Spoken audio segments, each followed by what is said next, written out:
What's up? So, once you get to the end game, you have two options. I think it's in Act 9 that you're able to choose. You can either choose the Merchant's Guild, where you're able to trade, or the Circle of Fortune.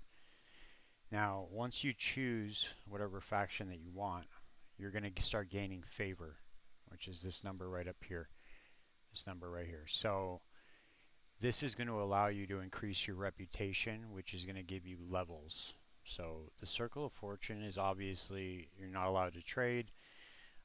It's specifically like solo self-found and Path of Exile, but it allows you to get insane bonuses for target farming. Like you get these things called prophecies, and these allow you to target farm certain things, like one-handed exalted swords, exalted jewelry. Like for instance, I'm trying to get a throwing damage minus mana cost tier 7 on a ring, so I have a lot of exalted ring, and you can adjust it. Watch, I'll show you. I'm going to go to the observatory. You can actually adjust it to where you get this for doing the regular endgame activities that you like to do anyway. You go up to these telescopes right here in the observatory, and it allows you to put lenses on here.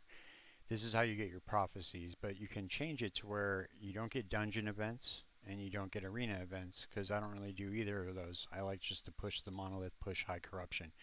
And here's where you spend your favor, and you could get it for doing like monolith with 150 corruption, fighting a shade of Orbis, like I explained in the corruption video.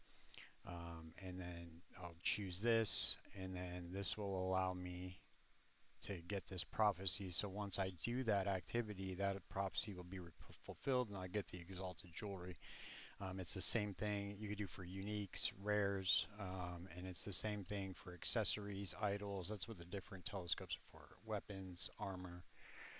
It's really, really sick. You get a bunch of sick bonuses for doing this once you get your level up. I was in the Merchants Guild originally, but I switched once I saw everybody getting these crazy, like triple tier 7 exalteds and shit. Because this, once you get this and then this, I think those together, you start getting some crazy drops.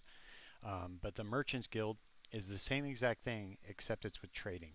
So once you get your reputation up, you're able to trade different things. So, like for instance, ones like once you get to tier or level 6, I think it is, or 7, you're able to buy unique weapons. Then at tier 8, you can buy all uniques.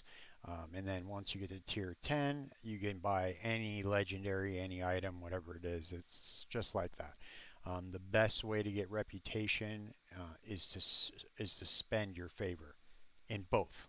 So you do it in the Merchants Guild by buying items, listing items. I was just listing things that had legendary potential because it spends the most favor. When you're in the Circle of Fortune, you spend favor by buying or getting the prophecies.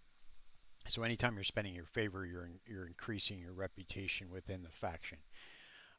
It's very, very simple, very straightforward. Everything in this game doesn't really require an explanation, but I wanted to just try to make some kind of contribution because I really enjoy this game. I really enjoy the community.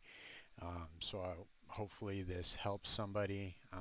Like I always say, if you have any questions or if I missed anything, let me know.